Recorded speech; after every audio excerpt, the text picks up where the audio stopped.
Hey everybody, Barry at CTech-review. Today we're going to make the second part of a two-part video series comparing the 2025 Yukon Elevation versus the 2025 Yukon AT4 versus the 2025 Yukon Denali. All three of these are XLs. These are the longer versions. You get a little bit more storage, a little bit more room in the inside, and there are some differences. We're going to kind of look at fuel economy and performance versus the 5.3 versus the 6.2, and we're also going to look at the ride quality of the 6.2 AT4 versus the 6.2 in the Denali. I'm curious if we'll notice if that air ride has much difference. Plus, we want to kind of compare the creature comforts going down the road. Do we notice as it feels more comfortable? Let's get into this.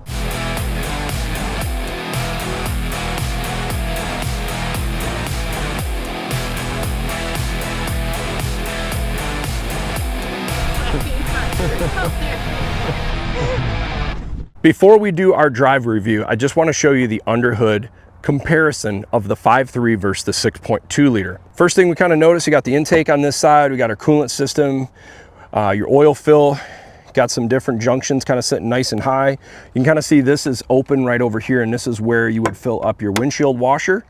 This is kind of open in the front here for your intake and radiators. A lot of space kind of on the sides of the exhaust. It looks like it wouldn't be too hard in the future if you wanted to service this and change some spark plugs. You can kind of see in the corners. There's your dipstick. Kind of nice to see that. Some of the brands don't have that anymore. And then you've got your battery hidden over here. And it looks like this is kind of like a nice little area for if you have to jump a vehicle. Kind of got like this nice little area that kind of hides that. That's kind of neat. And then you've just got your intake runners on the top. This is very simple powertrain. Not a lot has really changed in the last 10-15 years with GM on these things. Their theory is if it's, you know, if it's tried and true, just kind of keep running it. They are direct injection now, and I'll be curious to see how that compares long-term versus the old port fuel injection. This, what I do like is it does have the hood struts and it does have some insulation under the hood. All right, now let's compare this to the 6.2. I don't think we're going to see much difference here. Intake's in the same exact location. Coolant's in the same location. I mean, if you didn't know any different, these things look identical underneath the hood. Spark plugs in the same location, exhaust, your coolant, everything looks very, very similar. Batteries in the same location. In full transparency, you don't really see much different under the hood, but serviceability looks pretty decent. For no particular reason, we're gonna just start with the Elevation and we'll just kind of work up from there. This is the 5.3 truck. All right, let's go give the Elevation a drive and let's see how this thing feels going down the road. I love the sound of that V8, man. It is really easy to get used to that. It sounds great. Another thing I wanted to kind of show you guys how cool this is. There's this different menu you can go to and you can see your oil life. You can see your tire pressure, your brake pad life, your battery voltage. Let's see what we got here. Got brake pad. I think it's got everything. What do we got here? Tire pressure in the rear. I mean, that is just super cool. Got gauges. Let's see what this looks like. Got your trans temps, oil pressure, idling at 46, oil temp, coolant, battery, not bad. Let's see. Okay, and then actually you can make this bigger if you want, and you can add this to the driver's display. So that's kind of cool, and everything is very intuitive. This is not hard to use. Let's go to trip. We're going to reset our trip today because our plan is to add to driver's display, and we're going to reset it. We'll see how this thing does on fuel economy. Okay, let's see how the first acceleration feels. So this is the 355 horsepower V8. Accelerating, I'm not really getting on it too heavy, but you can see I'm accelerating between 24 and 2800 RPMs.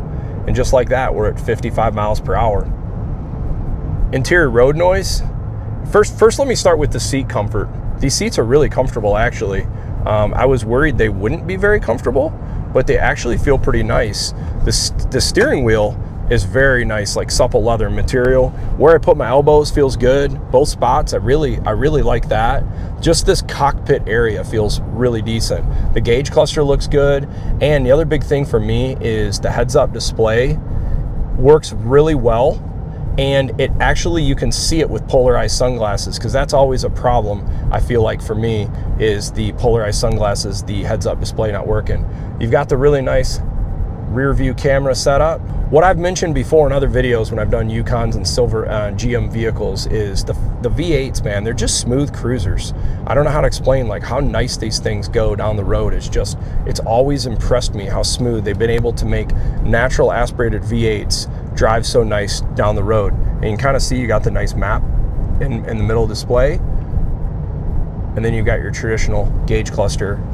Okay, we're gonna turn around at our halfway point of the loop and go the other direction, and we'll see how this does. The 10-speed in this thing is really smooth. I have to say, this is where I feel like GM with their 10-speed and their tuning with the V8s feels really good, really smooth. Overall, I could say the ride quality is good. This drive loop is primarily more of a rural-based loop. So imagine basically 45 to 55 mile per hour driving, kind of straight line. But our roads here in Michigan are pretty horrible, so there's lots of like road cracks and whatnot, but it feels really good. The stop start is so smooth, you don't even feel it kick on or off. This is definitely, of all the vehicles I've driven and reviewed with the start stop technology, I've never felt anything more smooth than this thing. I had to literally double check and look that the engine was off and then it turned back on. That's pretty impressive. So look at this, 59 miles per hour, 22 instant miles per gallon. And we've even got a slight, ever so slight uphill, and we're still getting 22 miles per gallon at 59 miles an hour. Pretty impressive. All right, there we go. 16.8 miles, 18.9 miles per gallon. Pretty nice backup cam, even on the elevation package. Looks pretty good, works pretty good, good resolution. All right, let's go drive the AT4 now and see how this bad boy compares.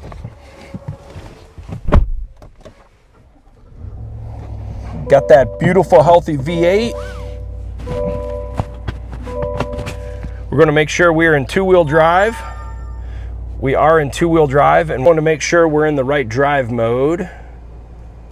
We're gonna be in normal mode, just like the other truck. We're in two-wheel drive right now. Let's see where we're at with the engine being warmed up. Pretty good to go. We'll reset our fuel economy and begin our loop with the AT4. Okay, we reset our trip. Let's go do our drive loop now on the AT4.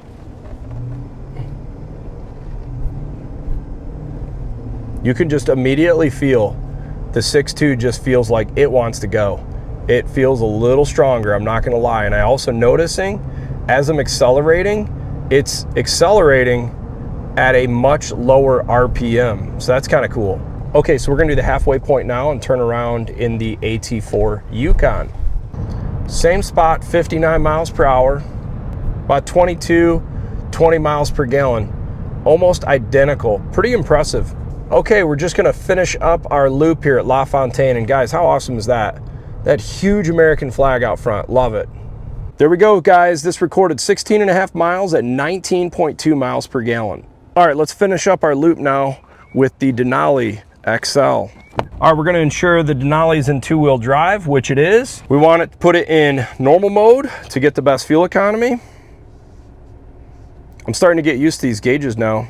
Kind of see the engine's warmed up, so we're ready to do the loop. Okay, we reset our trip and doing our first acceleration in the Denali 6.2. She's a smooth runner. First impressions, I could say the seating feels a little bit different. You can feel that the bolstering and the side of the seat feels a little different. Not bad, not worse, just different. It feels really nice. I noticed looking over the dash, you can kind of tell this material on the top of the dash looks a little different in front of you. But otherwise, the steering and the layout and everything else is identical in this thing to the AT4 we just drove, and the elevation. I can immediately, absolutely immediately tell a difference in the suspension. This thing feels smoother, no question about it. This thing feels like you're floating going down the road. See how the start-stop engages on this thing. Okay, we're at the halfway point now. We're gonna turn around in the Yukon Denali and do the other side. 59, 60 miles an hour,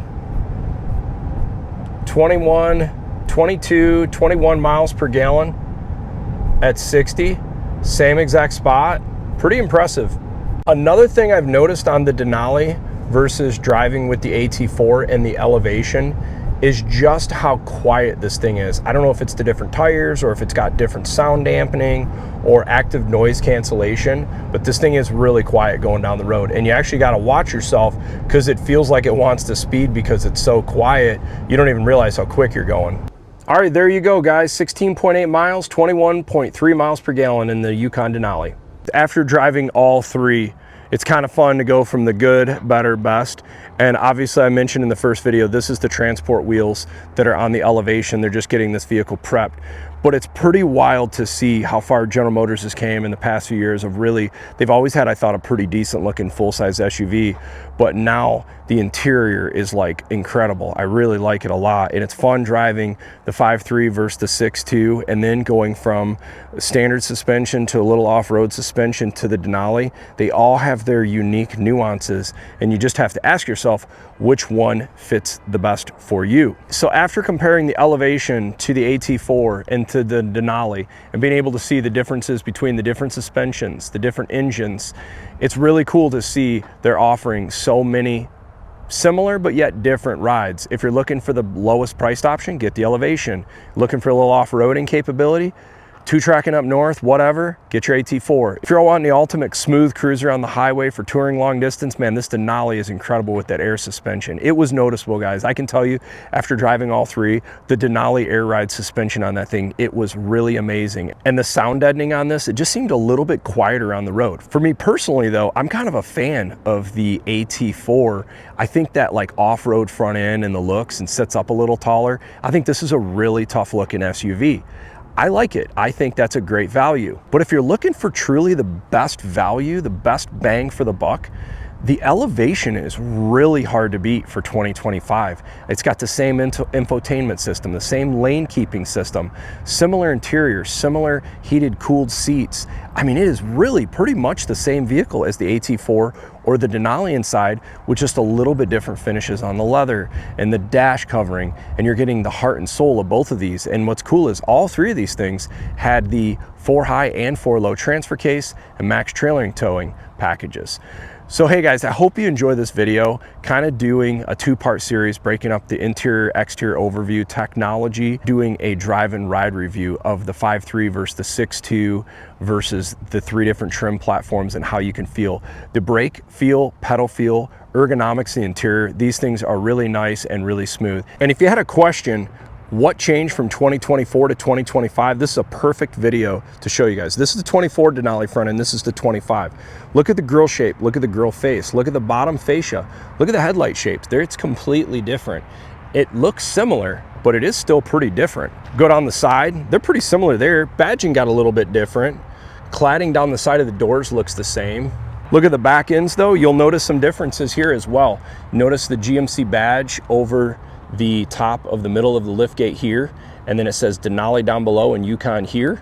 They switched it up. They put Denali up top in the middle, GMC in the corner, and then they moved, you can see this used to have the satin finish here. They moved that up to the top, as well as the tail light shape changed just ever so slightly as well. And in the exhaust, you went from the round exhaust in the 24 to the square in the 25s. Want to see what a Denali Ultimate looks like? Number one, look at these 24s. These things look awesome. There's the front end. You kind of got the different trim chrome. You got this really, really nice looking badging with kind of like topography built onto it. Front end looks awesome. Looks really good down the side. Interior on this thing is next level. We can't do a full review on this one today, but there will be one coming in the future. $104,000, and you get the Super Cruise. If you're interested in any of these 3 vehicles, I'll leave the contact information for Greg Payne at LaFontaine GMC in Highland, Michigan. He can help you with any of these 3 vehicles. I've worked with Greg in the past for other brands as well, and he is a great salesman, low pressure. He just wants to help you out, and he's very transparent. Big deal to me. If you enjoy the video, feel free to like and subscribe. Thanks for watching.